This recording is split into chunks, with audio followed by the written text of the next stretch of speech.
요새 우리 사회 모든 것 보면 너무 좁게 살아요. 예를 들어 말하면 우리 정치하는 분들 대통령도 계시고 국회 지도자도 있고 그런데 제가 항상 그분들 보고 하는 얘기는 맹고하니 한국 속에서 한국만 보지 말고 세계 속에서 한국을 보는 사람이 지도자가 되지 우리 집안에서만 보게 되면 우리나라가 자라질 못한다고. 그러니까 이 세계 속에서 한국을 보는 사람이 한국의 지도자가 된다고. 그 다음에 두 번째 얘기는 맹고하니 우리는 몇천 년 역사 가운데서 나같이 오래 살아야 100년을 살게 돼요. 그런데 요것까지도 적게 봐서 그저 10년 보고 20년 보고 그렇게 살지 말고 길게 보라고 말이죠. 길게 보라고. 그러니까 내가 사는 넓은 세계 속에서 3000년이라고 하는 긴 역사를 통해서 그 가운데 내가 태어나 있습니다. 그러니까 제일 중요한 문제는 맹고하니 나도 세계 여러 나라 사람들과 마찬가지로 좀 이렇게 넓게 봐야겠다. 그래야 이제 우리나라도 좋은 나라가 되겠다 하는 생각하고요. 그 다음에 내가 나를 키우지 않으면 키워줄 사람이 없습니다. 사람은 자기가 자기를 키우는 겁니다. 근데 내가 나를 키우려고 하게 되면 크게 자라야 하고요. 열매를 맺어야 하고요. 그런 때가 오니까 나이 들었다고 생각지 말고 또 언제나 내가 나를 키우는 책임을 해야겠다. 근데 그 가운데 하나가 뭔가니 이 모든 것을 이끌어주는 학문이 있는데 그 가운데 하나가 인문학입니다. 그래서 인문학을 어떻게 생각하고 어떻게 받아들일까, 그게 문제입니다. 그런데 오늘은 좀 이렇게 인문학이 어떻게 자라가지고 어떤 학문을 인문학이라고 그러는가 그런 생각을 좀 편안하게 쉽게 좀 말씀을 드릴까 그럽니다.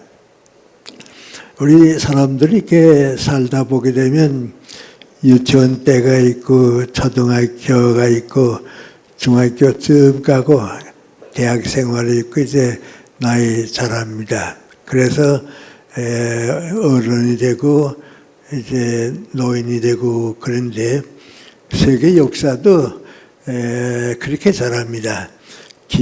우리가 3000년이면 긴 세월을 보게 되는데 그 긴 세월 가운데 상당히 많은 기간은 우리가 옛날입니다. 상고시대라고 그러는데요. 혹시 여기 표시가 나올는지 잘 보이지 않을 것 같습니다만 내야 봅니다. 먼 옛날은 상고시대다 그런데 그 상고시대는 어려서부터 유치원, 초등학교 3학년쯤 되는 때 그때 해당하는 걸 상고시대라고 그럽니다. 그러니까 세상이 뭐인지 모르고 남들 다 사는 대로 살고 그렇게 시작합니다. 그 상고 이제 거기서부터 우리가 시작하는데요. 그 상고 시대에는 인문학이 없었습니다. 인문학은 없고 제일 많이 있는 게 민국안에 종교가 있습니다. 종교가 있고 그리고 예술이 있습니다.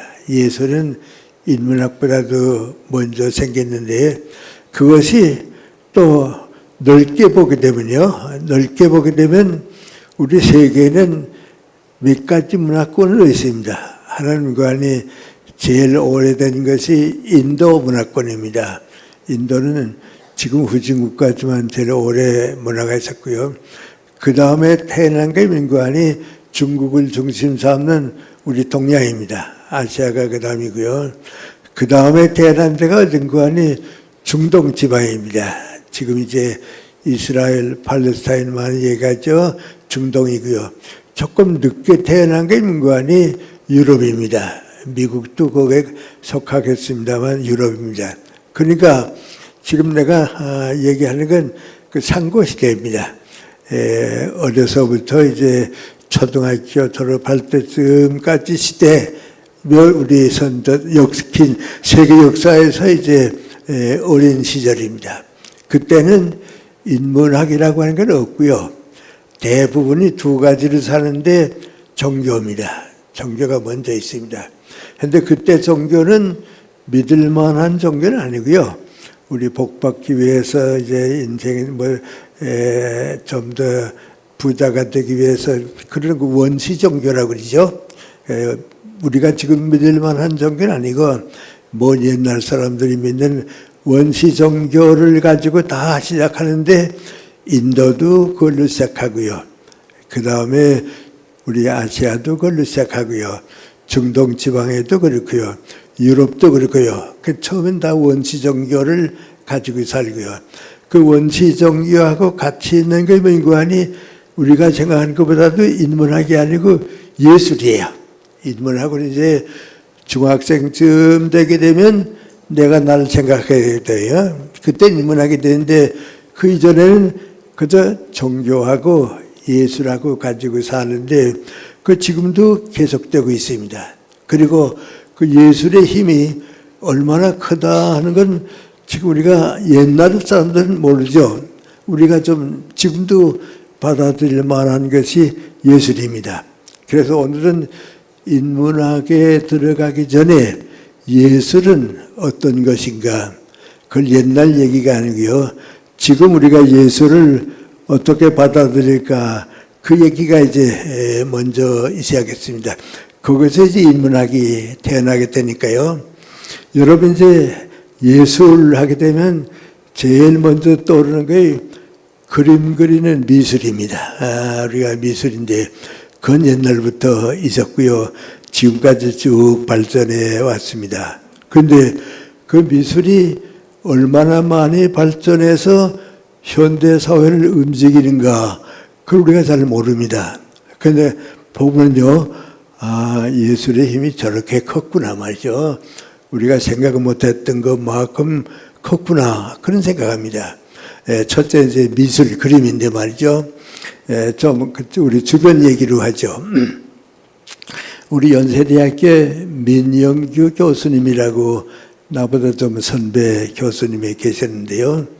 우리 대학에는 여름방학이 좀 길잖아요. 그러니까 이제 유럽 여행을 갔습니다.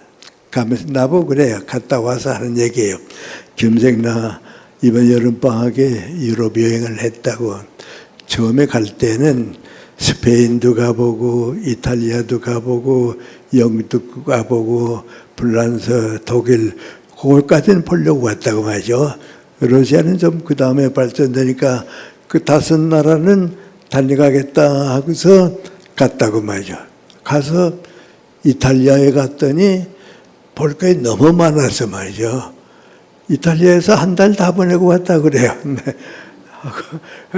명란 여름에 한 번 더 가야겠다고 말이죠. 이탈리아에서 다 봤다고. 그래서 내가 뭐라 했는 거 아니? 나도 몇 번 이탈리아에 갔다 왔는데 정말 거기 가게 되면 한 달 가지고는 안 될 거라고 말이죠. 가서 보고 싶은 데가 너무 많을 거라고 말이죠. 그랬더니 그분이 하는 얘기입니다. 이탈리아가 그 당시에 관광 수입이 50억 불이에요.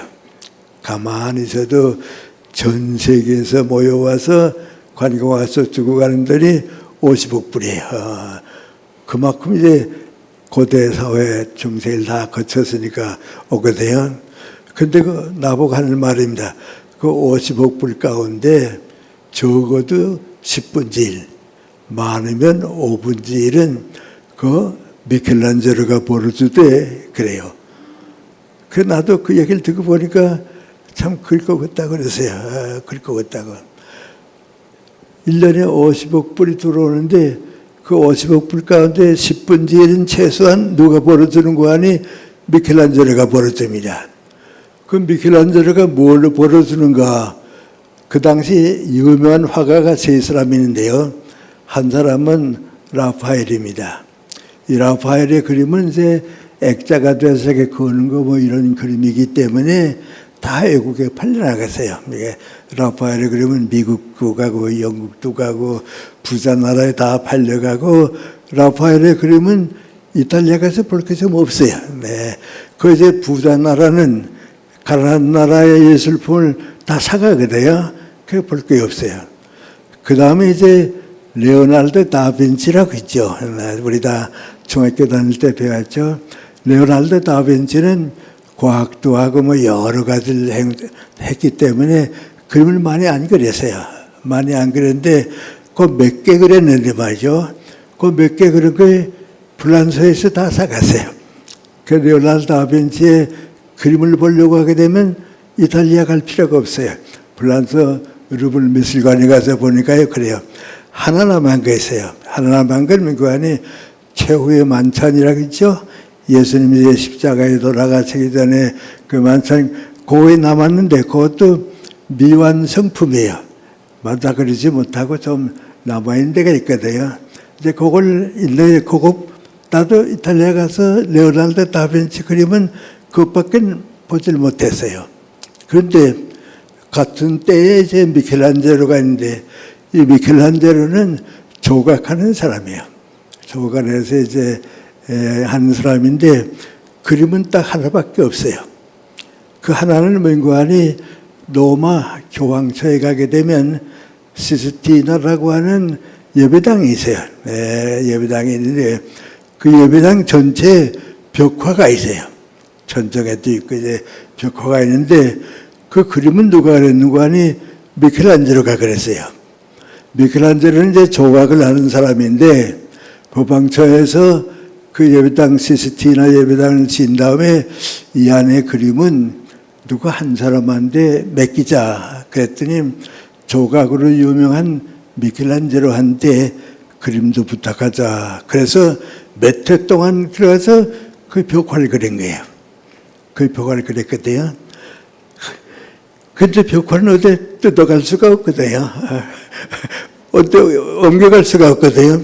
그 밖에는 안 그랬어요. 그러니까 미켈란젤로 그림 보려고 하면 그 시티나 거길 가야 돼요. 예. 이제 거기에 어떤 때는 이제 로마 교황이 세상 떠나게 되면 다음 교황으로 옮길 때 비밀 투표하는 데가 그 예배당 교회다예요. 그때를 제외하고는요, 1년 내내 개방해요. 이제 월요일에서 일요일까지 개방하고 월요일은 화요일에서 월요일 하루는 쉬고 보통 박물관이 그렇죠. 월요일은 쉬고 화요일에서 그 다음 일요일까지 가는데 나도 이탈리아 가게 되면 그 벽화가 보고 싶어서 한 3번쯤 갔어요. 3번쯤 가는데요. 그 벽화에 가보면요. 사람이 거기서 가득 차요. 너무 세계적으로 많이 모니까요. 그래서 방송이 들려오는데 뭐라고 들려오는 거 하니 많은 사람들이 와 있으니까 소지품 조시하라 그래. 스리마지 왔으니까 말이죠. 그렇게 많이 모여요. 그러니 그 사람들이 와서 그 얼마나 많이 벌어줬겠어요. 그 보러 오니까 말이죠. 그리고 이 벽화는 이제 그거 하나밖에, 그림은 하나밖에 없고, 그 다음에 조각을 많이 했거든요. 조각은 어떤 거 하니 큰 성당을 지을 때 여기에는 미켈란젤로의 조각을 놓자 정해놓고 해요. 그리고 그 집과 더불어 나머지 나가질 않았어요. 그 미켈란젤로의 조각은 중요한 곳마다 요대 가면 있는데 그건 건물과 함께 있으니까 그래요. 하고 플로렌스, 피렌체라고 하는 데죠. 거기 가게 되면요. 그 정부에서 집을 하나 이런 집을 지어줬어요. 벽화집을 지어주고서 이 안에는 조각을 다른 사람 건 만들지 말고 미켈란젤로만 만든 조각으로 여기 가득 채우자 말이죠. 그 거기 가게 되면 로마에 가게 되면 뭐 있는 거 아니 성당 벽화가 있고요. 거기 가게 되면 미켈란젤로의 조각이 많이 있어요. 우리 지금 이제 그림책에서 나오는 것들 뭐 있잖아요. 그 딱 거기서 뭐 나오는 것들이에요. 여기 나오고 이제 여기 나오고 그래요. 그것도 큰 집안에 미켈란젤로의 조각만 있으니까 밖에 나가지 않거든요. 거기에만 있거든요. 그러니까 세계 사람들이 이탈리아를 찾아갈 때 미켈란젤로의 벽화, 미켈란젤로의 조각은 보고 오자. 왜? 중학교 교과서 가면 전부 여기 가면 그 얘기 다 있거든요. 너무 유명하니까 어디나 있거든요. 그러니까 누구나 보러 가죠. 보러 가자. 그러니까 거기다 가요. 그러니까 내 선배 교수가 보고 와서 한 말이 뭐고 하니 미켈란젤로 한 사람이 1년에 1억 달러씩은 벌어주더라고 말이죠. 그러면 이탈리아에 암만 큰 회사가 있고 뭐 공장이 있고 부자가 있고 사업가가 있어도 그렇게 돈 벌어준 사람 없잖아요. 상상도 못하죠. 그걸 1년만 벌어주는 거예요. 400년 동안 벌어주거든요. 그러니까 예술의 힘이 얼마나 크다는 거 말이죠. 그 왜 자꾸 너무 가볍게 보는데요. 훌륭한 예술가가 나온다 하는 건 그걸 말하는 거예요. 그러니까 그런 예술가 미술이 있고요. 또 근대에 와서 한 사람은 이제 유명한 이제 스페인의 피카소입니다. 그 피카소의 그림은 여기저기 많이 세계에 있어요. 여러 나라에 이제 다 판례가 다 있는데요. 그 가운데 제일 유명한 그림이 한다 그로니카라고 하는 게 있어요. 있는데 이건 이제 피카소가 히틀러의 군사 정권이 스페인의 그 마을을 와서 폭격했어요. 그 폭격을 했기 때문에 그 게르니카라고 하는 도시가 다 깨졌거든요. 그걸 보고서 전쟁은 있으면 안 된다. 반전, 전쟁을 하면 안 된다고 말이죠. 그걸 보여주고 싶어서 말이죠. 피카소가 그 게르니카라고 하는 그림을 그렸어요. 아마 여러분이 저선 보게 이거에 두 개 합한 것보다는 조금 더 클 거예요. 아주 큰 그림이에요. 근데 피카소가 그걸 다 그려놓고 보니까 그 스페인이 독재 정부가 됐습니다. 그러니까 피카소는 독재 정부를 반대하는 사람이니까요. 이건 내가 가장 사랑하고 아끼는 그림인데 이건 스페인에 둬두지 않겠다고. 왜? 독재 정부가 있는 동안에는 내 그림 여기에 둬도 저거 모른다고 말이죠. 저건 히틀러 같은 독재 정권이 만드는 전쟁이지 평화를 위해서는 안 만든다고 말이죠. 그래서 어떤 거니 미국에다가 빌려줬어요. 그 그림을 미국에 빌려주면서 뭐라 그러는 거 아니 우리 스페인이 독재 정권이 끝나게 되면 다시 달라. 그때까지 빌려주겠다 말이죠. 그러니까 미국에서 너무 고마워서 말이죠. 받았어요. 받아서 뉴욕에 현대미술관이라고 있는데요. 그 현대미술관 2층에 올라가는데 가장 중요한 자리에 그 큰 그림이 이렇게 걸려있어요. 그러니까 스페인 사람도 그 그림 보려면 미국을 가야 돼요. 영국 사람도 그 그림 보려고 하면 미국에 가고 말이죠. 미국에 또 유명한 이제 미술가들만 아니고요. 뭐 이제 목사님이나 신학자들이 평화를 위한 거니까 다 보러 가고요. 철학자들 다 보러 가고요. 누구나 거기 가요. 하여튼 나 같은 뭐 그런 거 문외하는 사람이지만은 그 그림은 봐야겠단 말이죠. 그래서 보고 타면요. 너무 이제 그 해설이 다르고 그러지만은 그 흰 면에 그냥 선으로 그린 그림이에요. 그래서 이제 뉴욕에서 그걸 자랑했거든요. 다 여기 와 보라고 말이죠. 많이 보고 이제 갔는데, 그만 스페인이 민주국가를 정권이 바뀌었어요. 정권이 바뀌니까 스페인에서 뭐라 하는 거 아니, 우리 독재 정권 때는 스페인에 두어들지 않아서 미국의 자유로운 국가에 보내는데, 이제는 우리도 자유로운 나라가 됐으니까 도로 달라 말이죠. 어떡하겠어요? 안 죽었다고 그럴 수도 없고요. 그 미국에서 무슨 의미하는 거 아니, 암만 돈 많이 달려도 우리가 살 테니까 말이죠. 팔라고 하니까 아니라고 말이죠. 그 우리 스페인과 애국심을 가지고 그린 거기 때문에 미국이 가질 자격이 없다고. 그 그림이 거기서 이제 스페인으로 가서 지금 만드는 데 가서 있어요. 그러니까 이제는 그 그림 보려고 하는 사람들이 뉴욕에 안 가고요. 다 글로 가고 있습니다. 그러니까 그 찾아가는 게 얼마나 그 사람들이 많아요. 내가 한번 예일대학에 갔는데 예일대학에 유명한 그 신학 교수가 있어요. 그 사람은 이제 기독교 목사고 신학 교수 그러니까요. 평화주의, 자유와 평화가 세계가 원하는 거니까요. 그거 느끼고 싶으면 가서 한 30분씩 보고 온다고 말이죠. 그래서 자기는 내가 우연히 그분 얘기를 듣는데 자기는 지금 4번 갔다 왔다고 말이죠. 그래서 그걸 못한다고. 그거 이제 미술이에요. 그러니까 우리가 이 먼 옛날부터 상고시대는요, 어렸을 때 막 초등학교 다닐 때쯤까지 상고시대에도 예술은 그렇게 시작돼가지고 오는 세계를 움직이고 있어요. 근데 지금 여러분이 잘 몰라서 그렇지 우리나라가 동양화로서 순국을 받아오다가 서양을 받아들이기 시작하고요. 지금 자꾸 올라가고 있어요. 그래서 좀 미안한 얘기지만은 정치하는 사람들은 적게 철이 없어도 미술가들은 지금 세계 미술 대열에 올라가고 있어요. 그만큼 이제 우리도 그만한 사회가 됐다고 하는 걸 좀 자랑스럽게 생각하면요. 여러분이 그림도 좀 보고요. 미술이 얼마나 중요하다 하는 건 좀 알아야 돼요. 하고 지금 우리나라가 제일 상강 밖으로 올라가 있는 건 민구안이 음악이에요. 이 음악인데 우리 국악이 아니고 클래식이죠. 미국 서양 음악인데요. 지금 유럽에 가게 되면요. 그 우리나라의 예술가들, 젊은 예술가들 굉장히 활동하고 있습니다. 아주 그 음악가들이 이제 정말 활동하고 있었어요. 우리가 세계에 그만큼 자랑스러운 위치에 있기 때문에 좀 우리가 봐야 합니다.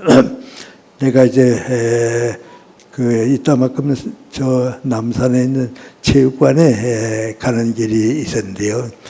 거기에 가게 되면 이제 체육관에 가면 만나는 사람이 하나 있는데 서울대학 출신의 그 나보다 조금 젊은 분을 만납니다. 근데 그분이 나보고 그래요. 김생님 왜요? 그랬더니 난 내 딸이 아무것도 아닌 줄 아는데 이번에 불란서 오케스트라 하는 데 가서 노래 지휘하게 됐다고 말이죠. 그래 그 실명이 나는 분이 당신 따님이요? 그랬더니 그렇다고 말이죠. 지금 그런 사람들이 많이 나오고 있습니다. 연주가는 뭐 더 말할 것도 없고요. 그래서 음악이 또 그렇게 세계를 움직이는데요. 지금 우리나라 음악도 상당히 미술보다 내가 보기에는 더 올라가 있습니다. 그것이 예술의 힘입니다. 이제 음악 하게 되면 조금 아마 얘기해 드리기 좋을 것 같아서 그런지 모르겠는데요. 우리가 음악을 너무 가볍게 생각해요. 음악을 알게 되면요. 정말 음악이 얼마나 인류와 더불어 훌륭한 예술이다 하는 걸 느끼는 거예요. 프랑스에 로망 롤랭이라고 하는 그 소설가가 있었어요. 그 사람의 이제 노벨 문학상 작품이 장 크리스토프라고 하는 게 있어요. 그 이제 베토벤의 생애를 그 주인공으로 해서 쭉 만들었는데 그 보게 되면 베토벤의 얘기를 그 이제 주인공으로 하면서 하는 얘기인데 말이죠. 아주 재미있는 얘기가 하나 있어요.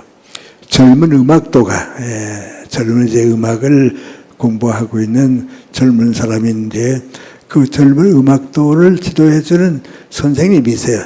친척이긴 친척이지만 지도해주고 있어요. 그런데 이 지도하는 선생이 이 장 크리스토프 보고 너 한번 뭐라 하는 거 아니? 너 세계 어디에서도 들을 수 없는 하모니아가 있는 음악을 한 번 들려줄 테니까 듣겠냐고 말이죠. 그러니까 그 젊은 어른 이제 청년기니까 말이죠. 그런 음악이 있느냐고 말이죠. 오늘 밤 나가고 기다렸다가 나가보자고 말이죠. 그 데려가는 것이 어떤 거 아니? 넓은 들판이야. 노루로 가득 차는 들판에 가니까 여름에는 이제 개구리들이 울잖아요. 개구리들이 몇천 마리, 몇만 마리가 울어대고 있거든요. 너 여기서 이 개구리들 음악 좀 들어보라고 말이죠. 세계 어디에도 이런 음악은 없다고 말이죠. 그래요. 그래서 젊은 사회 문구안이 그걸 들어보고서 이건 자연의 음악이라구나 말이죠. 이 음악은 개구리들이 하는 그 하모니가 말이죠. 어디서 들 수가 없거든요. 그래서 제가 그 작품을 보고서요. 난 시골서 자라니까요. 여름에 그 개구리 들어오는 걸 쭉 들어보면 말이죠. 야, 이건 오케스트라보다도 좋은 점이 있다 말이죠. 이건 정말 좋은 점이다 그랬습니다. 혹시 아시는지 모르겠는데 우리 서대문에 자연사박물관이죠. 거기 가게 되면 개구리가 있어요.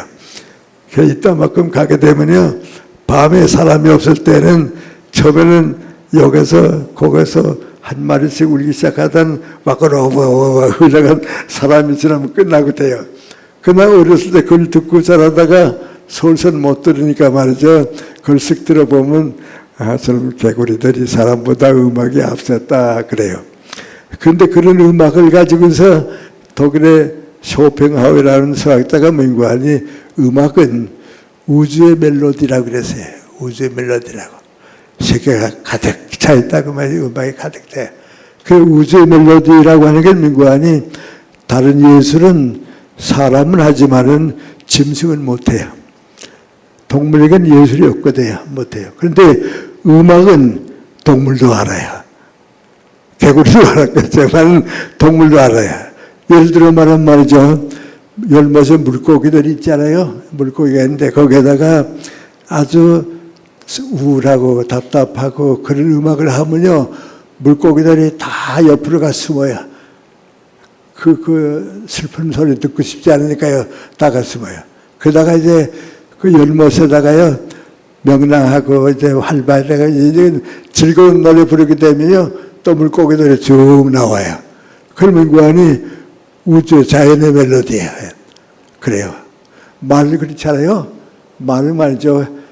용기를 내고 흠을 내려고 하게 되면 음악을 들려줘요. 그러면 발발꿈을 놀고서 뛰려고 그래요. 슬픈 노래를 듣게 되면 또 가만히 있어요. 그 음악은 그렇게 우주의 멜로디라고 말이죠. 그러니까 지금 음악을 아는 사람들은 민구하니 인문학보다도 옛날 상고시대 사람들은 이런 예술은 가지고 살았단 말이죠. 그런데 그걸 모르는 사람들은 모르니까 할 수 없죠. 아는 사람들은 그 축복을 받게 돼요.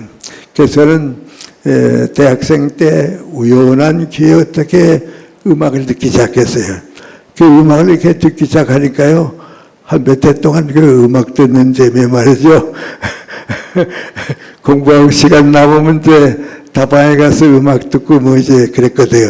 그 한때 이제 내 친구인 안병 선생하고 서울대학사학과 이제 한우근 선생하고 나하고 유럽 여행을 했어요. 유럽 여행을 했는데 나는 오페라를 보러 가자. 그래 말이죠. 오페라 음악을 들어가자.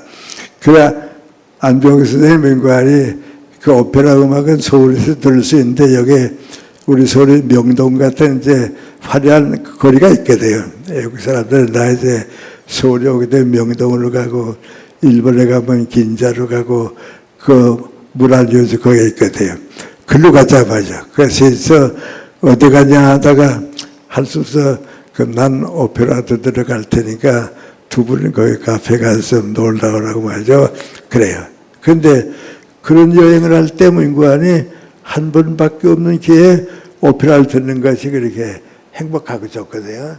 그러다가 이제 너무 바쁘니까 요즘 그것도 못 듣고 있고 그래요. 그런데 이 음악 예술은 우리 자기가 선택하기만 하면 될 겁니다.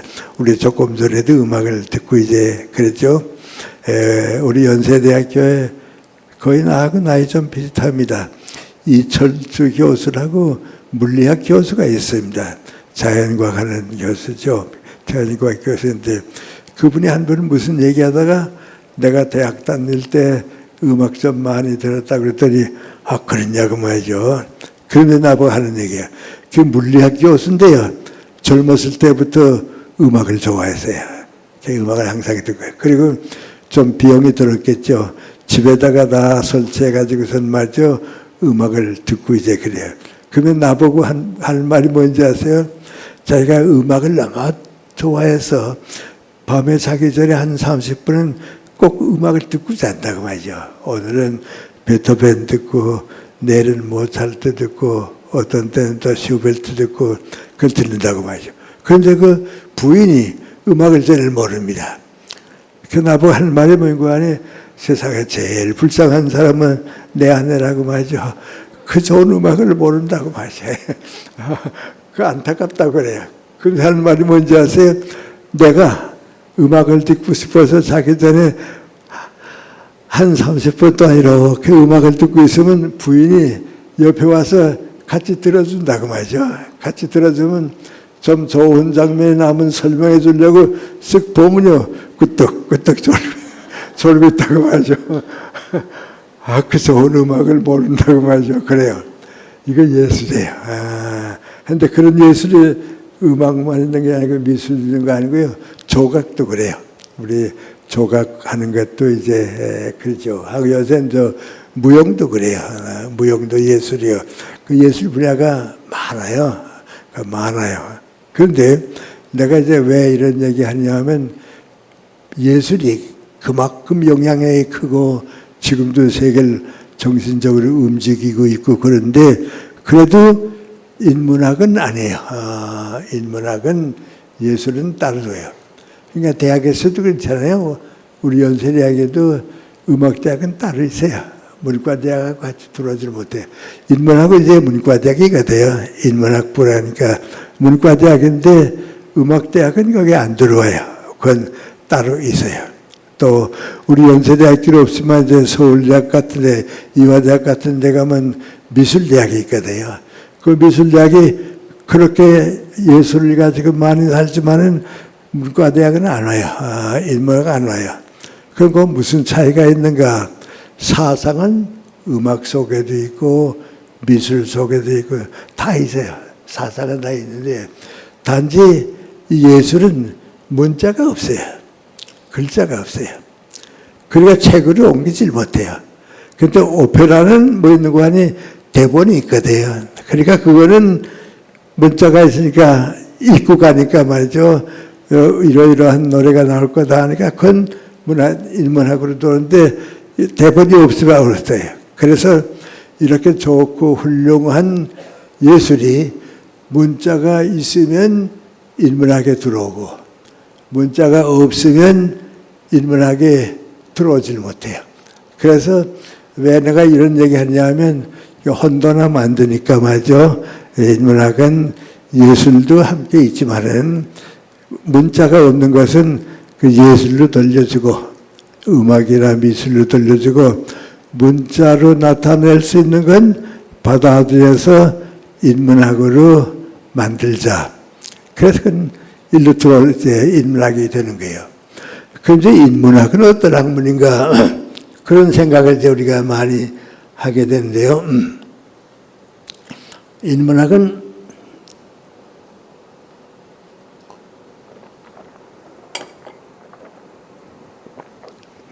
한마디로 말하면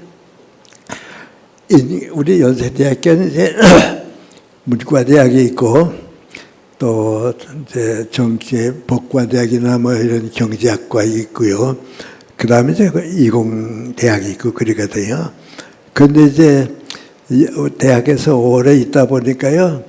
모든 학생들에게 세 가지는 꼭 다 한 번씩 배워줘야겠는데 그러면 문과대학만이라고 따로 하고 이게 따로 하지 말고 공통적인 걸 좀 만들자. 그래서 우리 문과대학에서 안을 내놓고요. 대학에서 드는 거 아니 문과대학에서는 인간과 사상이라는 교재를 만들어 가지고 배워주자 마죠. 문과대학은 뭐 공부하는 거냐? 인간의 문제하고 사상 문제하고 연구하는 거에 문과대학이다. 그럼 이제 정법대학, 정치학과나 법과대학 같은 건 뭐 하느냐? 그것은 인간과 사회 문제를 연구하는 거예요.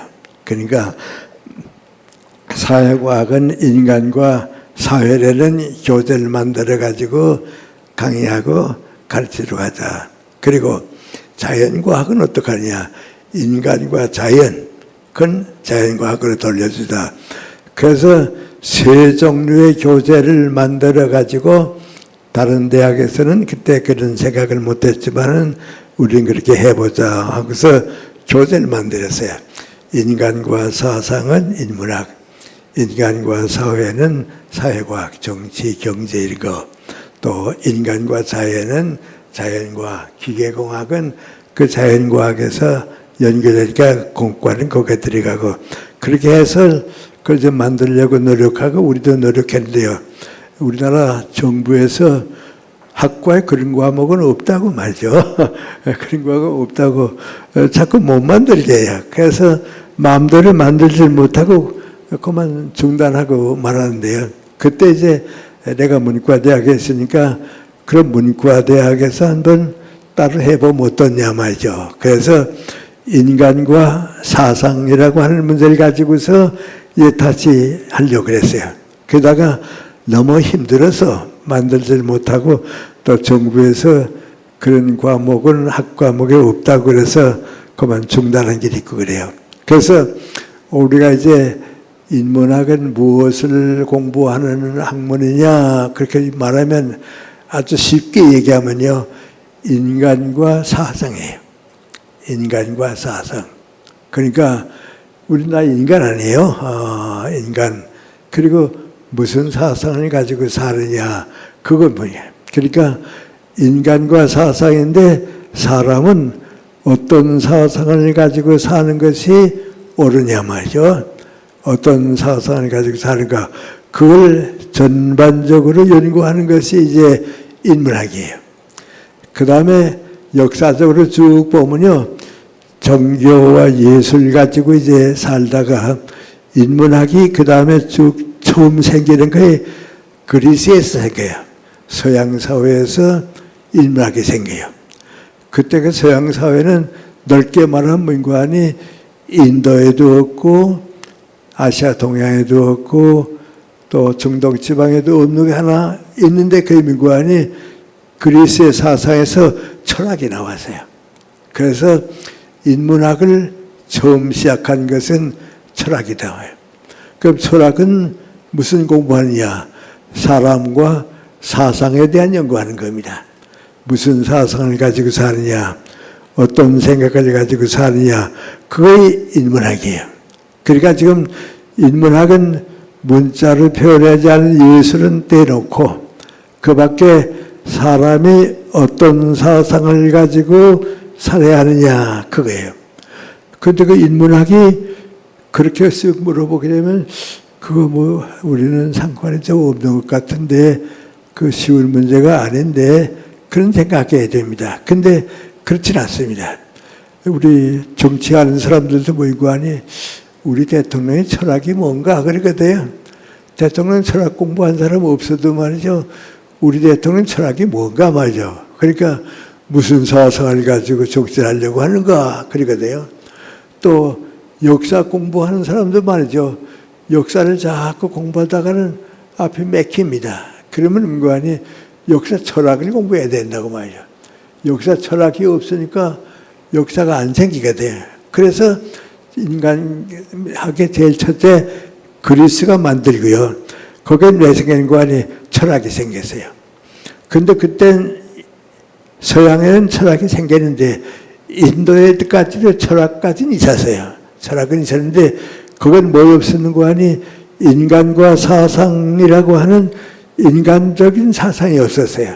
그래서 그것 못 나오고 중세기에는 또 우리 동양에서는 민관이 윤리, 도덕이 그 자리를 차지하게 되고요. 또 중동 지방은 이제 구약이 있고 신약이 있고 그 이전에 그 유대교가 있거든요. 그 구약은 유대교. 그걸로 사니까 철학이 나온 건 그리스가 처음이에요. 그러니까 종교와 예술과의 모든 걸 가지고 쭉 살다가 서양 그리스 사회에서 철학을 만들기 시작하면서 인문학이 생기기 시작했어요. 그거의 지금까지 생겨서 이제 쭉 내려오는데 그 인문학의 뿌리가 거기에서 얼마 발전하니까 사회과학이 됐어요. 그 사회과학이 발전하게 되니까 지금의 구안이 자연과학이 발전하게 됐어요. 자연과학이 발전하게 되니까 기계공학이 발전하게 됐어요. 그러니까 이제 우리 사람이 가지고 있는 모든 학문의 뿌리가 처음엔 학문이죠. 예술과 종교가 아니고 학문의 뿌리는요. 이전 땅에 들어가서 보이질 않아요. 옛날이니까. 그러니까 뿌리가 되는 것이 인문학이고요. 나무로 자라나는 것이 사회과학이고요. 그 다음에 열매를 맺는 건 거기서 자연과학이 나오고 그래요. 그러니까 인문학이 뿌리가 돼가지고 사회과학도 나오고 자연과학도 나왔어요. 근데 지금 대학에 같은 데 가게 되면 민관이 오히려 인문학부라고 그러죠. 보통 문과대학은 좀 작아지고요. 사회과학이 커지고요. 자연과학과 기계과학은 더 커지고 말았어요. 그러니까 같은 나무인데 뿌리는 인정을 못 받아요. 그런데 사회과학도 하다 보면 인문학으로 가야 되고요. 자연과학도 하다 보면 인문학으로 가야 하는데 그럼 여기든가 하면 사람은 어떤 사상을 가지고 살아야 하는가에서 다 달라져요. 그래서 인문학이 자유로운 학문이고 창조하는 학문이다. 그렇게 되는데 여러분 이제 살아보시면요. 이 인문학이 왜 어려운가 하면 이유가 있어요. 이유가 있는데 그건 민관님 자연과학은요. 한 가지 물어보면 대답이 하나예요. 삼각형의 내각이 180도다 하면 그것밖에 답이 없어요. 그거 틀리면 틀린 거예요. 또 예를 들어 말하면 직선을 가지고 공간을 표시하는 기철은 삼각형이다. 그렇게 하게 되면 그것밖에 없어요. 그러니까 자연과학은 민관이 한 가지 물어보면 한 가지 답이 나와요. 그러니까 쉬워요. 공부하기가 쉬워요. 그런데 사회과학은 또 그렇지 않아요. 사회과학은 한 가지 문제가 나오게 되면요. 답이 여러 개가 있어요. 예를 들어 말하면 민주주의는 어떤 것인가 그렇게 얘기하면요. 민주주의는 미국과 같은 자유민주주의다.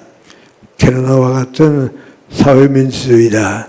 심지어는 북한에서도 인민공화국이라 해가지고선 민주주의 얘기하고 있어요.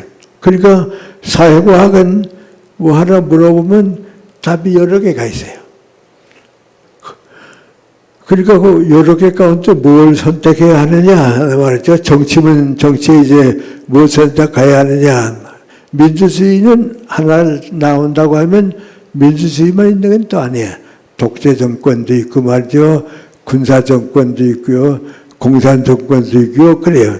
그 가운데서 민주주의를 하나 택했는데 그 민주주의를 가만 보게 되면 미국과 같은 자유민주주의가 있고 캐나다 같은 사회민주주의가 있고 다 달라요. 그러니까 사회과학은 하나의 질문에서 답이 여러 개가 나와요. 여러 개가 나와요. 그러니까 그 가운데서 어느 걸 선택하느냐 이건 하나의 답이 아니니까요. 여러 개 가운데서 무엇이 타당성이 있는가 무엇이 우리에게 도움이 되는가 그걸 받아들이게 돼요. 그런데 이런 얘기를 조금 쉽게 설명하면요. 이런 경우입니다. 우리나라에서 이제 너무 살기가 힘들고요. 정치가 혼란스럽고 그러니까 민관이 이민이라도 갔으면 좋겠다. 그런 때가 있었어요. 그런 때가 두 번 있었는데요. 한 번은 언젠가니 전두환 대통령 신군부가 나올 때 말이죠. 안 되겠다 말이죠. 이제 이민이라도 가야지 여기서는 못 살겠다 말이죠. 그래서 많이 걱정했어요. 그 다음에 또 한 번은 언젠가니 노무현 대통령 때 그때 너무 혼란스럽고 그러니까 말이죠.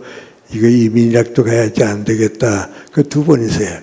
근데 그때 우리 공무원들한테 물어봤어요. 설문했어요. 만약에 이민을 간다고 하게 되면 어느 나라로 가고 싶으냐. 그런데 공무원의 많은 수가요. 캐나다를 택했어요. 이민 가면 캐나다 가겠다고 말이죠. 그런데 고려대 학생들한테 또 한 번 여론조사를 했어요. 당신네들이 이민을 간다 하게 되면 어느 나라라고 가고 싶으냐. 그런데 고려대 학생들이 80%가 캐나다로 간다 그랬어요. 그럼 그 사람들 가운데 제일 중요한 건 미관이 캐나다만큼 안정된 사회가 없거든요. 그러니까 거기 가면 걱정 없이 사니까 캐나다로 간다 그래요. 그때 나도 말이죠. 캐나다보다는 미국이 좋을 것 같은데 왜 캐나다를 택했는가 하는 생각을 좀 해봤어요. 해봤는데요. 미국 갔다가 한번 캐나다를 가게 됐어요. 가게 됐는데 거기에 전택균 씨라고 나하고 나이가 비슷한 분입니다. 그 형님 되는 분이 전택보스인데 옛날 천우사라고 하는 기업을 해서 아주 크게 성공했던 분이야. 그분의 이제 동생 되는 분이거든요. 그래 가서 캐나다가 만났어요. 그 만났더니 그분이 나보고 그래요. 김생나 이거 다른 사람 보고 얘기하면 오해할까봐 얘기 못하는데 나 캐나다 와서 많이 생각이 달라졌다고 그래요. 그 무슨 생각이 달라졌냐 그랬더니 그래서 쉽게 말하면 내가 캐나다 시민인데 이제는 캐나다 시민이 됐는데 우리 캐나다가 다른 나라하고 전쟁을 하게 되면 나 지원해 나가겠다고 그래요. 네.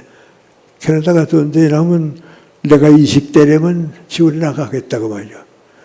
그래서 2차 대전 때도 캐나다의 대학생들이 다 지원해 나왔거든요. 그래, 그러다 말이요. 그래서 내가 그렇게 캐나다를 사랑하게 되었어요. 그랬더니 캐나다가 없으면 내가 없다고 말이죠. 캐나다가 있으니까 내가 있다고 말이죠. 그러니까 캐나다를 지키고 좋은 나라 만들면 내가 행복하게 살 수 있는데 캐나다 날 지키겠다고 하는 건 안 잃어버려도 캐나다를 지키면 된다고 말이죠. 그래서 내가 조금 그 말이 맞기도 하고 참 힘든 사회다 말이야. 그렇게 좋은 사회가 됐구나 그랬어요. 그 내가 물어봤어요. 어떤 점이 그렇게 좋았느냐 그랬어요. 그랬더니 그분이 얘기하는 거아니 내 딸이 미국 사는데 딸 집에 미국에 갔댔다고 가서 몸이 좀 불편해서 병원에 가서 진단해 봤더니 심장병이라고 말이죠. 근데 미국에서는 병원에 입원하게 되면 그 비용이 너무 많기 때문에 큰일 납니다. 예. 보험 안 들은 사람은 그 병원 비용 때문에 큰일 나거든요. 그래 묻는 거 아니, 나 심장병이 됐으면 캐나다 가야겠다고 말이죠. 캐나다 사람은 모든 병이 공짜니까 말이죠. 심장병에 돈 안 내고 받으니까 캐나다로 가겠다고. 그랬더니 그 의사가 하는 말이 뭔가 아니, 당신이 캐나다 시민권이냐고. 그렇다고. 그럼 여기서 받으라가. 다 받고서 가면 비용은 캐나다 정부에 신청하게 되어 있으니까 걱정하지 말라고 말이죠. 그 2주일 동안을 치료를 쭉 받아가지고 세민관이 자기는 그대로 캐나다로 오고 비용은 정부가 다 내줬다고 말이죠. 그러니까 그 캐나다를 지켜야겠다는 생각 안 하겠어요? 그렇게 자기 시민들이 애국에 가 있어도 그래요. 내가 바로 어제 내가 대전에 좀 갈 일이 있었어요. 거기에 이제 문광선 씨라고 그분이 이제 행복사회 운동하고 있는데요. 같이 가게 됐어요. 그런데 그분네들이 캐나다에서 있던 과학자예요. 부부가 다 그 있다가 이제 한국 와서 살아요.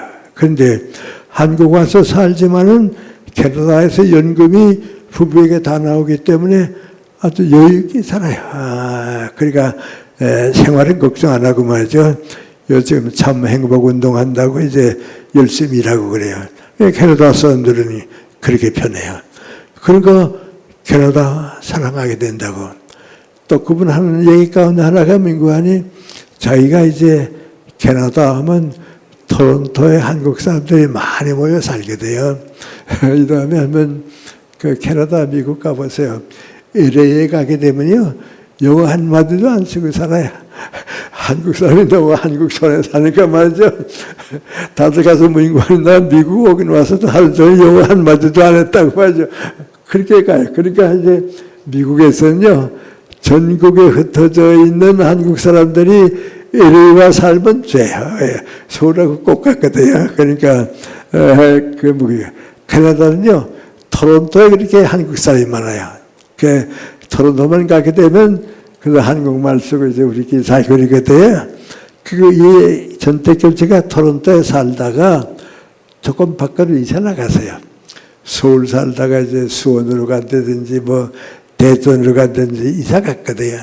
그래서 그 이사 가서 한 열흘쯤 되는데 거기에서 도서관에서 연락이 왔다고 말이야. 무슨 연락이 하고 봤더니 한국 사람들을 위해서 우리 도서관에 이러이러한 책들이 지금 있다 그 말이죠. 보고 싶은 사람들은 와서 빌려다 보라고 말이죠.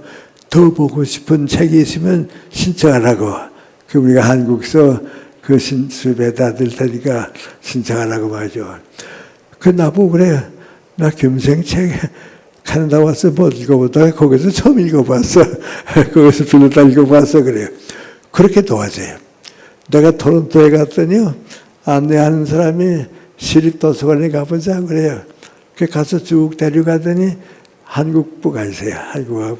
거기 갔더니 내 책들이 쭉 나와 있어요. 예. 그러니까 그만큼 도와준다고 말이에요. 그런데 전택교지가 교회 장로예요. 그 원로 장로 가운데 한 사람인데 그 나보고 그래요. 김생 나 한국에서는요. 세금은 될 수 있는 대로 적게 내고 교회 헌금은 많이 했다고. 교회 헌금하는 것이 귀하다 해서 많이 했는데 캐나다 와서 쭉 살아보니까 교회 헌금하는 것보다는 세금 내는 게 낫다고 그래요. 왜? 교회는 그 헌금을 가지고 교회에서 쓰는데 세금은 온 국민을 위해서 고르게 써주니까 그걸 갖다 맡기는 제일 낫다고 말이죠. 그만큼 살기 좋아요. 그러면 이제 그건 사회민주주의예요.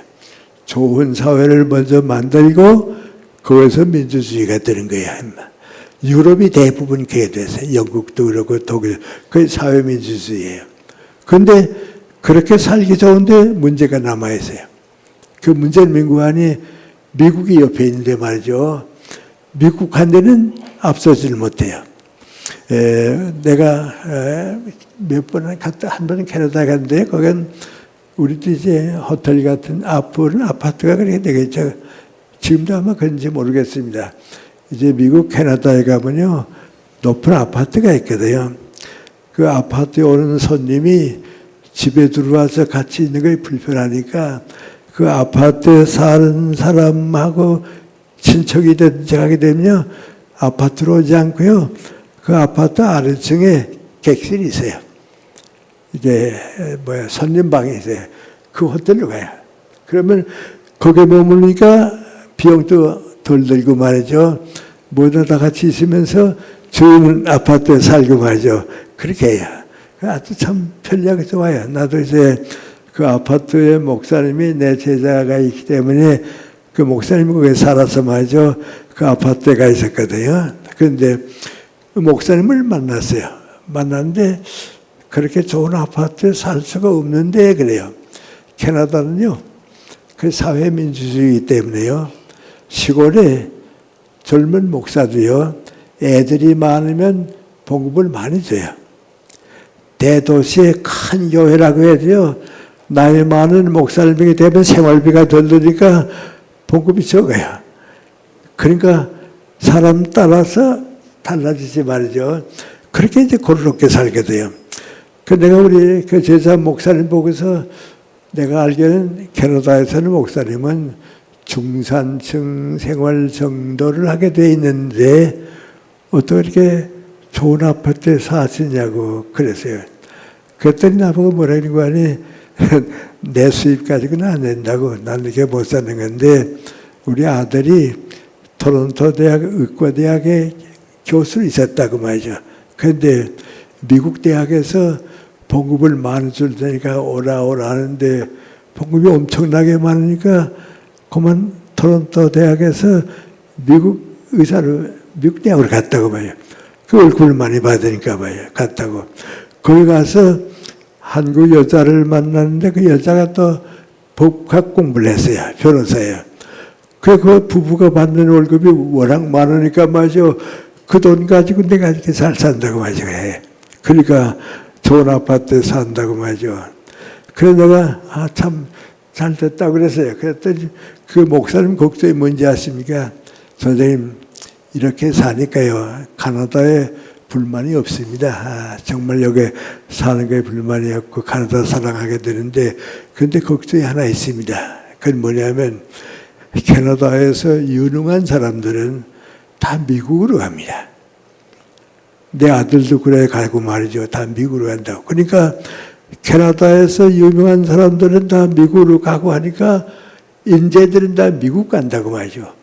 그러니까 미국은 자꾸 올라가고 캐나다는 올라가지 못하고 그대로 있으니까 언제나 미국만 된다고 말이죠. 미국보다 떨어진다고 말이죠. 그래서 우리 캐나다가 문제입니다 말이야. 우리 캐나다가 문제입니다. 그 나도 그거 보고서 민구안이 그렇게 됐다고 말이죠. 우리 사회라는 거요. 안정되고 편안히 살게 되면요. 떠나고 싶지 않은데요. 좀 뭐니까 경쟁이 있고 또 좀 더 이제 갈등이 있는 사회가 올라가게 되거든요. 그러니까 그 안정된 것만이 좋잖아요. 근데 미국은 민구안이 자유민주주의예요. 내가 유능하기만 하면요. 뭐든지 잘 살 수 있고 말이죠. 다른 사람보다 대우받을 수 있고 그러니까 그래요. 그런데 내가 아까 좀 그러니까 세계 넓게 보는 게 좋겠다고 그러는데요. 제가 좀 이제 여행도 많이 하고 그런가 보는데요. 저 호주에 가면 좋은 나라죠. 뉴질랜드 가면 더 좋은 나라죠.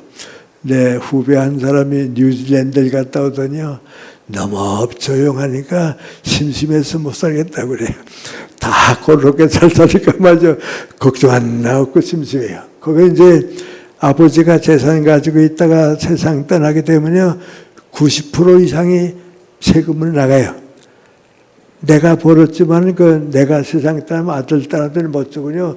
다 사회로 가게 돼요. 그러니까 그걸로 나누어 사니까 다 편안히 사는데요.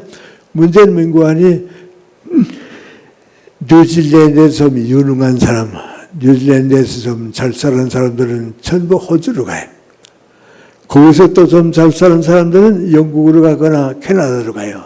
그러니까 나보고 물어보면 한국은 어떤가 하고 생각했는데 한국은 기본 재산이었거든요. 지하자원도 없고 무슨 그러니까 우리는 무역해서 산업을 살아야 하니까요. 대한민국은 그래도 자유민주주의를 택해야 일본만큼 올라가고 중국보다 잘 살고 자유민주주의를 택해야겠다. 그건 선택이에요. 아까 얘기로 돌아갔어요. 그 사회과학은 전부 선택이에요. 난 이게 좋겠다. 난 이게 좋겠다 말이죠. 그래요. 지금 우리 좀 교육에 대해서 관심이 있긴 있는지 모르지만 좀 생각을 쉽게 하는 사람들이 실수합니다. 그러면 서울대학 같은 대학을 10개 만들겠다. 이제 그런데요. 우리 같은 교육자 입장에서 보게 되면 그건 우리 시대에 말도 안 됩니다. 말도 안 됩니다. 노무현 대통령 때 제가 좀 이거 이래서 안 되는데 하는 생각을 한번 했습니다. 노무현 대통령 때 교육정책을 하는 사람, 노무현 대통령의 교육정책은 그 교수님한테 받아가지고 하는 때였거든요. 그분이 교육정책에 대해서 무슨 얘기를 한다 하니까 한번 내가 들어봤으면 좋겠다. 한번 갔어요. 갔더니 그분 얘기가 뭐라고 하는 거 아니? 모든 교육은 평준화라고 평등하게 돼야 하는데 예를 들어 말하면 중고등학교 평준화는 이젠 됐다고. 앞으로는 국립대학의 평준화를 만들고 더 나가서 사립대학까지 다 이렇게 평준화되게 되면 우리 교육정책은 성공한다고 말이죠. 그래요. 그냥 그 얘기를 듣고 있다가 저렇게 저분은 어떻게 세계 교육을 거꾸로 보는구나 말이죠. 대학은 경쟁사회지 평준사회가 아닙니다. 그런데 그걸 우리나라의 대통령 자문하는 분이 저렇게 생각하면 큰일 아닌가 말이죠. 그런데 지금 어떻게 되는지 아세요? 내 제자들이 이제 철학과 제자가 많은데요. 철학과 공부한 내 제자들은 대부분 이제 독일 갔다 옵니다. 영국 갔다 오고 프랑스 갔다 오고 독일이 좀 많습니다. 근데 이제 독일서 학위 얻어가지고 여기 와서 교수로 있던 내 제자들이 미국에 갑니다. 미국에 무슨 세미나가 있고 그래서 가게 되면요. 가서 이렇게 학회도 가고 발표하는 데 쭉 가보곤 갔다 와서 나보고 뭐라 하는지 아십니까? 선생님, 200년 전에는요, 미국이 독일을 따라올 수 있을까 어림없다고 말이에요. 200년 전에는 독일 수준이 만큼 높고 미국 수준이 이렇게 떨어져 있었다고. 그런데 제가 몇 번 미국 가보니까요, 이제는 미국이 앞섰기 때문에 독일은 100년 지나도 못 따라간다고 말이죠. 못 따라간다고. 그 독일서 공부하고 온 사람이 다 그렇게 얘기해요. 내 아들도 독일서 철학 공부하고 왔는데 말이죠. 몇 번 갔다 오더니 나보고 그래요. 이젠 독일이 미국 못 따라간다고 말이죠.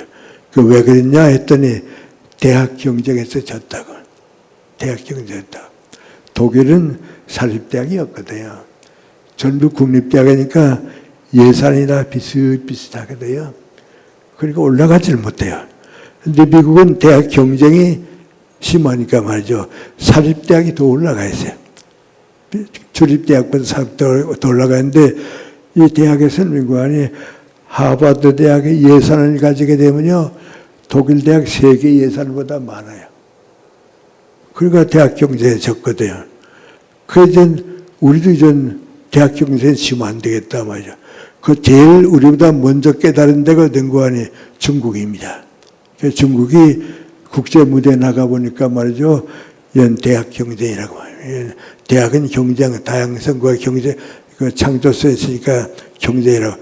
그 중국은요, 지금 4대 대학에다가 많이 투자해가지고 100대 대학 가운데 올라가고 있는데 우리는 평준화 얘기하게 되면 대학은 평준화가 없습니다. 그 대학 경쟁이 사회 경쟁입니다. 그러니까 자유민주주의의 장점은 거기에 있는 겁니다. 그래서 이런 문제를 쭉 생각하게 되니까 이제 사회과학은 그 평준화라고 하는 건 없습니다. 노력하는 사람이 올라가고 말이죠. 또 능력 있는 사람이 지도하게 되고 그렇습니다. 그런데 인문학 얘기가 있는데요. 이놈의 인문학은요, 나도 거기에 속해 있는데요. 이건 하나의 물음에 대해서 하나가 없습니다. 다 제멋대로 얘기합니다. 여러분, 자유가 뭐냐? 그렇게 물어보면 10사람은 다 10사람 대답하고요. 100사람은 다 100사람 대답하거든요. 그러니까 인문학은 민구안이 내 사상을 가지고 살아야 하니까 다 다릅니다. 그럼 어떻게 사람이 함께 살 수 있냐 말이죠. 함께 살 수 있느냐. 거기서 선택하는 게 민구안이 무엇이 진실인가? 무엇이 진리인가? 무엇이 가장 중요한 건가? 그걸 가르쳐주는 것이 인문학입니다. 제가 연세대학교에 있을 때 잠깐 교무처장을 했어요. 아니, 교양학부장을 했어요. 교양학부장 하는데요. 우리 대학이 이제 잘못되니까 그건데요. 자연과학 선생님이 나한테 와서 뭐라고 얘기하는 거 아니에요? 선생님, 우리 이공대학 선생님들은 시험을 치고 채점하면 다 점수가 같습니다. 그건 한 문제에서 하나가 나오면 되니까 다 점수가 같은데 문과대학 교수님들이 시험 치고 채점한가 보면 다 제멋대로 판단하는데 그건 정확하지 못합니다. 맞아요. 공정하지 못합니다. 그래요. 그 나 혼자 생각해 본 거 아니, 아유, 우리 저 선생님 좀 인문학을 공부했으면 저런 얘기 안 할 텐데 말이죠. 인문학을 못했으니까 인문학은 대답이 같으면 안 돼요. 다 그건 달라야 해요. 그런데 어느 것이 더 많은 사람을 위해서 도움이 되느냐, 그게 문제예요. 그래서 이제 제가 좀 이런 얘기 많이 한 것을 세상 좀 넓게 보자는 거고 말이죠. 인문학이 왜 이런 것이 됐는가 하는 게 되는데요. 이제는 우리 결론으로 갔어요. 그러면 인문학은 무슨 학문을 인문학이라고 그러는가? 첫째는 민구안이 사람답게 사는 것. 나 개인. 내가 사람답게 사는 겁니다. 그리고 나만 아니고 많은 사람들이 인간답게 행복하게 살 수 있는데 무슨 사상을 가지고 살아야 하는가? 어떤 생각을 가지고 살아야 하는가? 그 사상을 연구해서 주는 것이 인문학입니다. 그러니까 그 사람의 사상이 그 사회를 이끌어가게 되니까요. 예를 들어 말하면 대학의 총장을 뽑을 때에 이 사람을 뽑으면 우리 대학이 앞으로 이 방향으로 가겠다. 이분을 총장으로 뽑으면 앞으로 우리 대학이 이 방향으로 가겠다. 그래서 총장을 투표하게 되는 거죠. 또 우리 대통령 선거도 그렇죠. 이 대통령이 나오게 되면 앞으로 사회가 이렇게 될 거다. 이 대통령이 나오게 되면 과거를 너무 집착하기 때문에 미래로 갈 게 없을 거다. 그러니까 다 와가지고서 공통된 가치 가운데서 제일 높은 거 찾아주는 거, 그 인문학이에요. 그래서 오늘 결론으로 들어가서 말이죠. 그런 인문학을 하려고 하게 되면 그럼 어떻게 해야 하느냐, 그게 문제입니다. 그런데 좀 미안한 말씀인데 말이죠. 저는 연세대학교 철학과에 있었어요. 철학과에 있는데 우리 철학과 교수님들이 요새 자꾸 실업자가 돼요. 왜 그러냐면 과거에는 철학 교수 하게 되면 그래도 대학에 뭐 여러 선생님들이 있었는데요. 이제는 대학마다 철학과가 좀 없어져요. 자꾸 없어지니까요. 저는 여기 가서 철학 공부해 왔다 제 교수가 못 들으니까 말이죠. 잘 안 가려고 그래요. 근데 왜 그러니까 그 교수님들이 인문학을 알고 철학과 교수가 됐으면 받아들인 건데 인문학을 전혀 모르고 철학만 했으니까 말이죠. 좁게 살았으니까요. 그래서 내가 좀 이런 얘기 이렇게 쉽게 하는 것 같아도요. 대학에 있을 때 우리 교수님들하고 같이 쭉 살아보니까 나는 칸트 연구한다고 해서 거기에 빠지고 말아요. 나는 누구 연구한다면 거기에 빠지고 말아요. 그러니까 내가 그것만 강의하면 대학에서 철학 교수 인정해 줬는데 이제 그게 아니에요. 그게 아니고 내가 사회에 나와서 쭉 보니까 사회 문제를 해결해 줘야 돼요. 내가 무슨 가르치는 게 아니고 사회 문제를 해결해야 하니까 인문학이 이전 민구안이 모든 사람이 가진 사상 가운데 제일 공통되는 게 뭐냐 그거예요. 그러니까 엄청나게 큰 문제죠. 엄청나게 큰 문제인데요. 간단한 거예요. 간단한 거예요. 민구안이 사람은 무엇을 가지고 사람이 됐는가? 그거 찾으면 돼요. 사람은 무엇을 가지고 하게 됐는가? 세 가지인데요. 첫째는 민구안이 사람은 동물이 아니에요. 동물은 생각 없이 살아요. 사성 없이 살아요. 원숭이가 암만 대가리 좋다고 해도 새로운 생각을 못해요. 그럼 사람은 생각하는 거. 사람은 무엇인가 정신적인 걸 가지고 사는 게 있는데 그거 살게 해주는 게 뭔가 우리 학자들은 민구안이 이성이라고 그래요. 사람은 이성을 가지고 산다. 그럼 그 이성은 뭐냐? 무엇이 사회 나가면 진실이냐? 무엇이 사회 나가면 정직하는 거냐? 그예요. 그러니까 인간이 사는데 방향은 다 다르지만은 거짓 없이 살자. 진실 찾아가자. 아무것도 아닌 거 가지고 거짓말하지 말자. 그게 우리 인간의 첫째 조건이야. 그러니까 나에게 있어서는 정직한 거. 사회에 있어서는 진실이에요. 지금 나도 뉴스를 이렇게 쭉 보게 되면요. 우리 국회의원들이 하는 얘기 쭉 들어보면 저런 쓸데없는 싸움을 해가지고 언제 나라가 되나 말이죠. 저를 원수 같긴 하고 자꾸 저렇게 되면 어떻게 살아 말이죠. 그런 민구안이 사회 문제가 어디에 있다고 하는 진실이 없어요. 난 이거다, 난 이거다, 이렇게 정권 때문에 바뀌었는데요. 진실을 찾아요. 그런데 미안하지만 이렇게 쭉 살아보게 되면요. 진실을 가지고 산 사람은 마지막 가서 남아요. 진실을 거부한 사람은 잘 되는 것 같지만은 마지막 가서를 무너져요. 그러니까 우리가 지도자에게 원하는 게 민구안이 정직하고 진실해야 돼요. 대통령이 거짓말하게 되면요 남는 게 없어요. 좀 대단히 미안한 얘기입니다. 좀 여러분하고 가지게 그래 그때 같이 느끼는 사람이 자꾸 늘어나니까 제가 지금 하는 얘기인데 말이죠. 지난 9월 3일에 중국 베이징에서 세계적인 행사가 있었죠. 러시아하고 중국하고 북한하고 세 사람이 모여가지고서 모임을 가졌습니다. 온 세계가 뭐라고 얘기하나 하고 가만 다 봤거든요. 왜요? 그 인구의 3분의 1을 차지하거든요. 예. 인구가 3분의 1은 중국만한 수준이고요. 3분의 1은 인도만큼 후진 사회고요. 3분의 1은 우리가 올라가는 선진민주주의 국가거든요.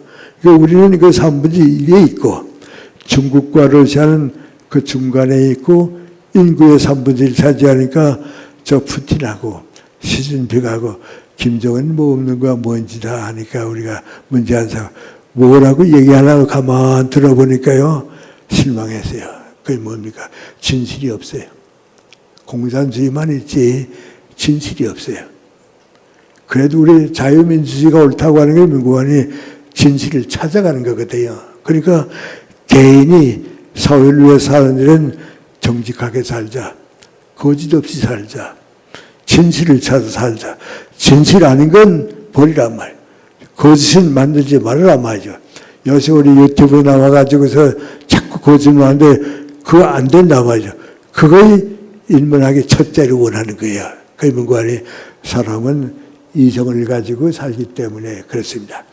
저는 인문학이 어렵다고 생각할 필요 없어요. 중학교 다닐 때 인도에 마하트마 간디 선생의 전기를 읽었어요.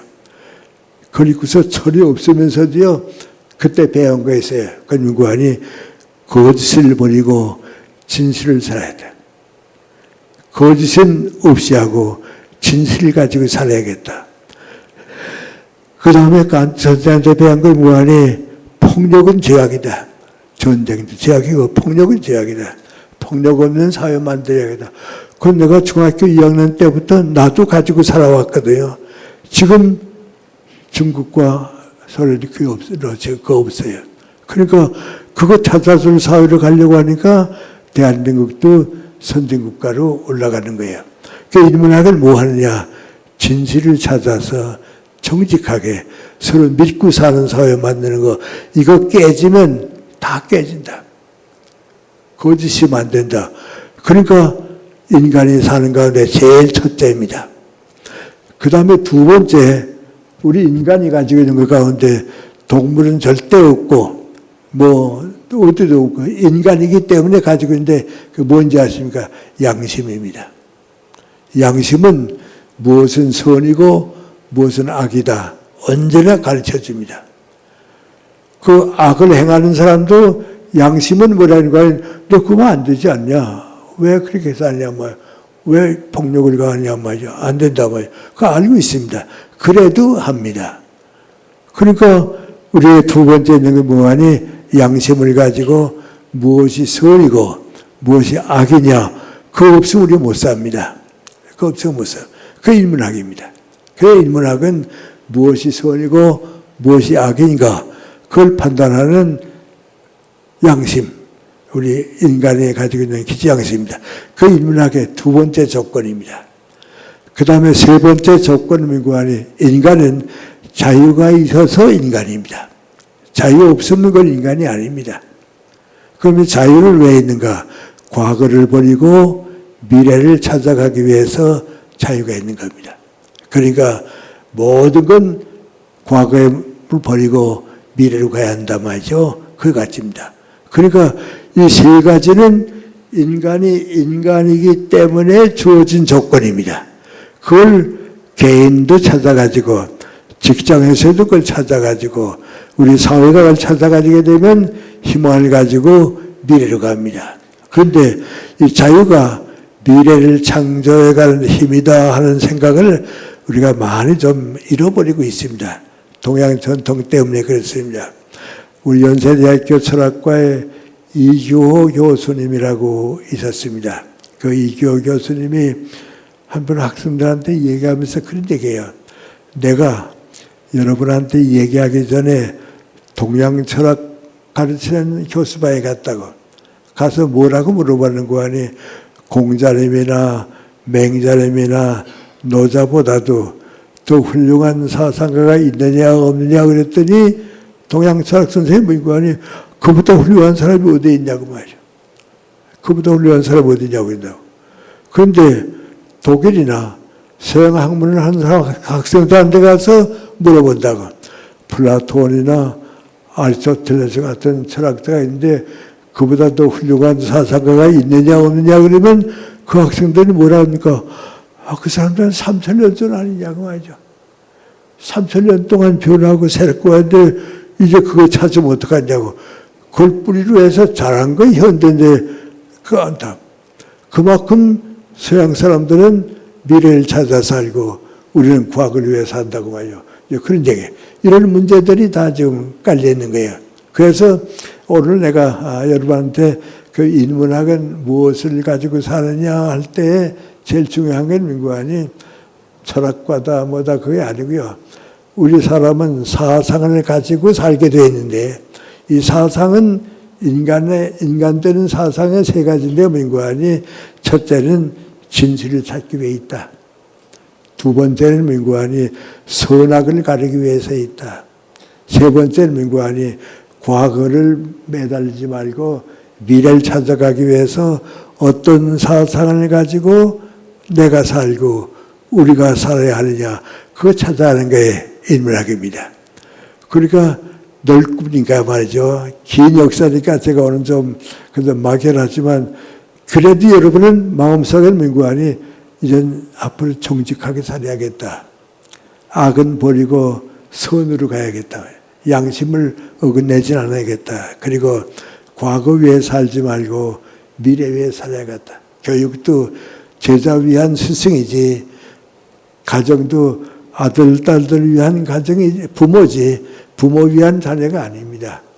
제자를 위한 스승이지 스승 위한 제자가 아닙니다. 그래서 이 세 가지를 나와 우리 사회 속에서 직장 속에서 어떻게 찾아갈 수 있는가 그 인문학입니다. 그야말로 여러분은 예술도 중요하고 또 무슨 다 종교도 이시하고 다 그렇지만 이 셋은 예술가가 되든지 종교를 믿든지 이거 버리면 안 되거든요. 이거 버리면 인간 구실을 못하거든요. 암만 열심히 종교를 믿었다고 해도 거짓 가지고 살고요. 과거를 위해 살고 말이죠. 선을 생각지 못하면 그건 종교가 아니죠. 그래서 이 기초를 향해서 우리가 가고 있다는 생각을 우리 함께 한다는 거 말이죠. 그게 인문학의 출발입니다. 다음 시간 제가 좀 말씀드리고 싶은 것은요. 그래도 우리 사회는요. 인문학과 종교 사이에 거리가 많아요. 이게 어떻게 구별하는가 하는 문제를 이제 다 가지고 있어요. 그래서 다음에는 종교와 인문학과의 관계에서 인문학과 종교 문제를 어떻게 해결하면 좋은가. 이걸 넘어서 종교의 가치가 인문학보다도 높은 데 있을 수 있나. 이런 문제가 이제 우리에게 문제이기 때문에 우리 다음 시간에는 좀 그런 문제를 말씀드리도록 하고요. 오늘은 제가 인문학은 무엇을 위한 학문인가. 그건 우리는 어떤 생각을 가지고 어떤 사상을 가지고 살아야 하는가. 그거와 연결됐다고 하면 한편은 우리가 마음이 좀 정리되죠. 그리고 이 길은 3,000년 동안 내려온 길이고 앞으로 1,000년 동안 또 가야 할 길인데 그 찾아가는 것이 인문학이다. 좀 부담스럽게 느끼시지 말고요. 새로 출발하고 그런 우리 한 사람 한 사람이 변해야죠. 우리가 서대문에 계신 여러분이 먼저 변해서요. 서울시의 모범이 되고요. 그리고 대한민국을 좋은 나라로 만드는 좀 마음의 준비 그걸 함께 갖춰 주었으면 좋겠습니다. 고맙습니다. 네.